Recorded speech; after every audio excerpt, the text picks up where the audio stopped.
I do have some information on the murdered man. This Douglas was something of a local hero. Pulled a man out of a burning building when everyone else had given up. What's his household? Him and his wife.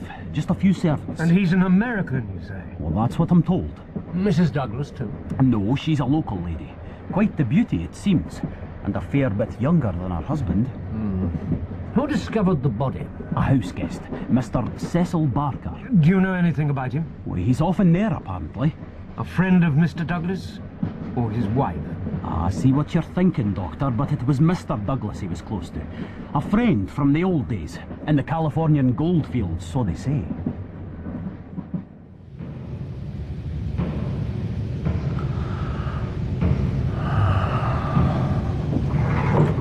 Surprise! What the hell? Hetty! My God. Hetty! For pity's sake, John. You shouldn't go sneaking up on a body like that. I wanted to see you. And I try and strangle you. Oh, come here, my darling. Let me make it up to you. Why were you so scared of me? Sure, I was thinking of other things. Come on. Come here. John! Now, come on. Make your heart easy. Let me see you smile. How can I be easy when I know you're one of them? A criminal. We're just poor men trying to get our rights. Give it up, John. I beg you. I can't break my oath. I can't desert my comrades. Not even for me? Not even for you.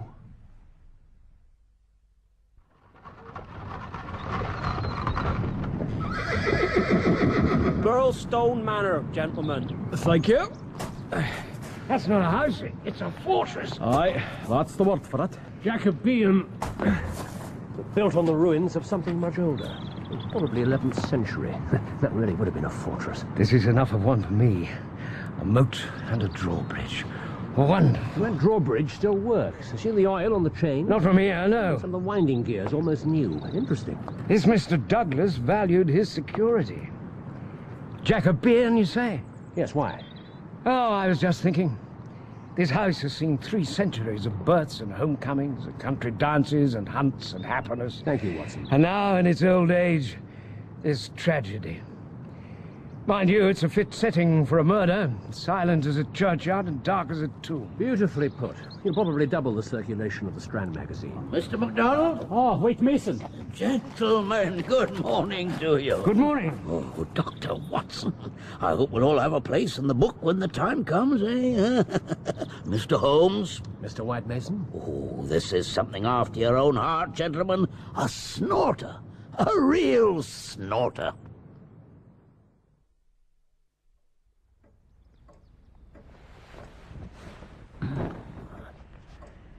Dear God.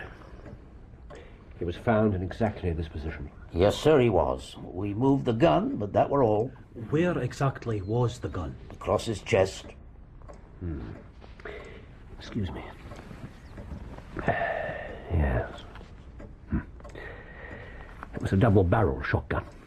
It was. One barrel wouldn't have been enough to destroy that much of the skull. You agree, Watson? Yes, I'm afraid I do. 2 barrels fired at very close range, full in the face. The angle of the shots is almost vertical. Powder burns on his dressing gown.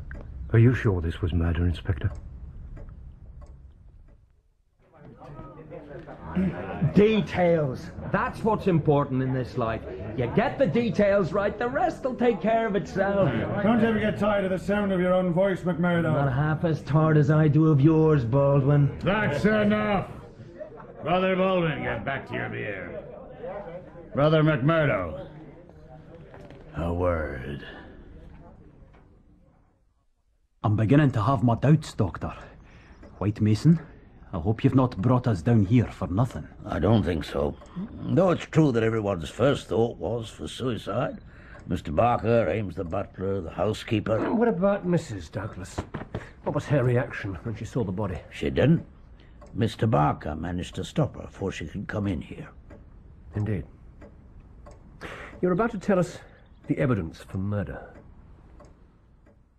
I want an end to this business between you and Baldwin. We're all at each other's throats just in a minute. That mess up with the Steve Bird job didn't help. Bird was warned. He must have been warned. Too many jobs have been going wrong lately. We might have a squealer. Not necessarily. That new captain's too sharp for his own good. Maybe.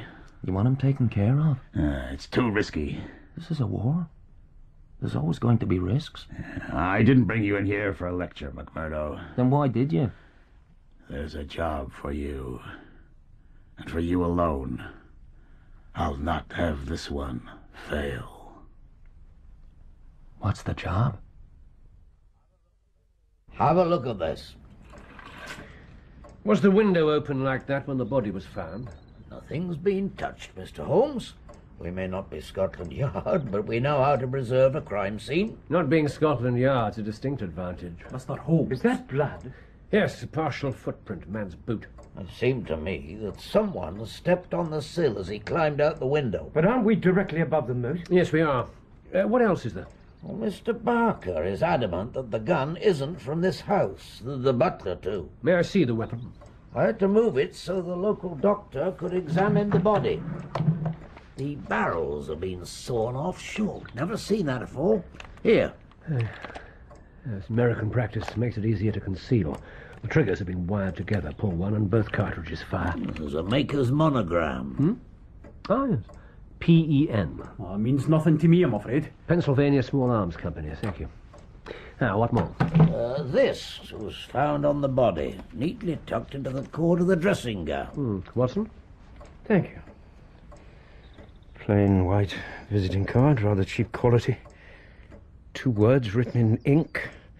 VV341.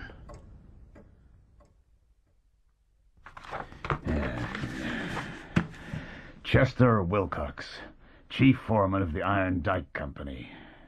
We've had 2 tries at him already, but no luck. Now, look here. That's his house. It's well out of earshot of any of the others. Out of earshot? It could be a noisy business. There's a wife and 3 kids as well as the man himself. They're bound to raise a cry. I'll pick him off at work. During the day? No, you won't. He's expecting us to do just that. He's always on his guard. Then you're right. At home's best. After dark. How will you get him alone? I won't. Thank you, Doctor. VV. Someone's initials? Well, there's no VV in the village. Now, Mr. Barker says that Mr. Barker seems to be saying quite a lot. Well, he very naturally took charge of things. Very naturally. Carry on. What does Mr. Barker say? That he's never seen a card like it in the house before. Well, it certainly wasn't written with any of these pens. No. Mr. White Mason, so far you've given us a dead man, a gun, a visiting card, and a boot mark. Are they the sum total of your perplexing features and extraordinary details? They are not, Mr. Holmes. The fatal shot was fired just before midnight. Mr. Barker heard it and rushed to this room. He swears that not 30 seconds had passed, but he saw no one but the dead man. The drawbridge was raised. The house was effectively an island. The window was open, but the moat is 40 feet wide, and there are no signs of anyone having crossed it. Even if the killer did escape that way, there were village people still about. A stranger, especially one with soaking wet clothes, would have been seen at once. Presumably you put out a search yourself. Straight away, Doctor. And before you ask me, Mr. Holmes, we searched the house, too. Our murderer effectively disappeared into thin air. It's not unique. Huddersfield in 76, the Folkestone slaughter in 69, half a hundred others. I didn't say it was unique, sir. I said it was perplexing. You said it was extraordinary. I think it needs rather more to put it into that category. Oh, you think so, do you, Mr. Holmes?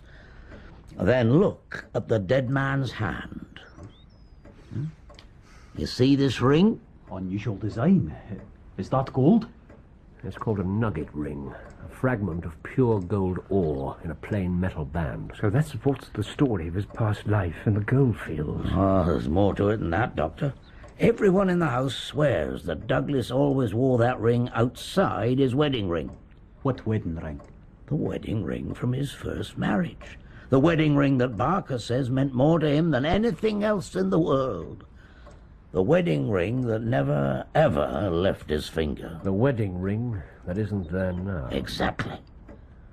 What we have here is a murderer who kills his victim, removes both his rings, carefully puts one of them back, leaves his calling card, and then vanishes into thin air. And does it all inside the space of 30 seconds. Now, tell me, Mr. Holmes, what manner of man can do that?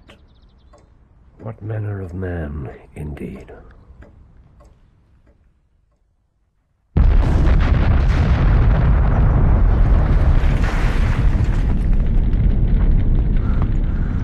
Oh, that's fine. That's very fine.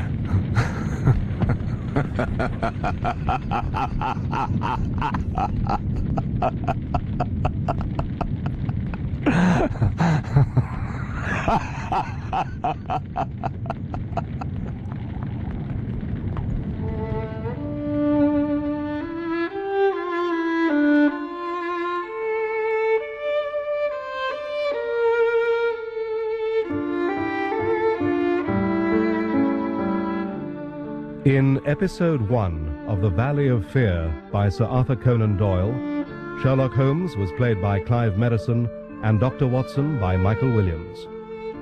John McMurdo, Ian Glenn. Inspector MacDonald, Mark Bonner. White Mason, Timothy Bateson. Jack McGinty, Constantine Gregory. Jacob Shafter, Don McCorkindale. Etty Shafter, Amanda Gordon. Ted Baldwin, Stephen Critchlow. Mike Scanlon, Peter Gunn. Captain Marvin, Jonathan Keeble. The narrator was Ronald Pickup. Other parts were played by members of the cast. The pianist was Michael Haslam. The violinist, Abigail Young. The Valley of Fear is dramatized for radio by Bert Couls and directed by Enid Williams.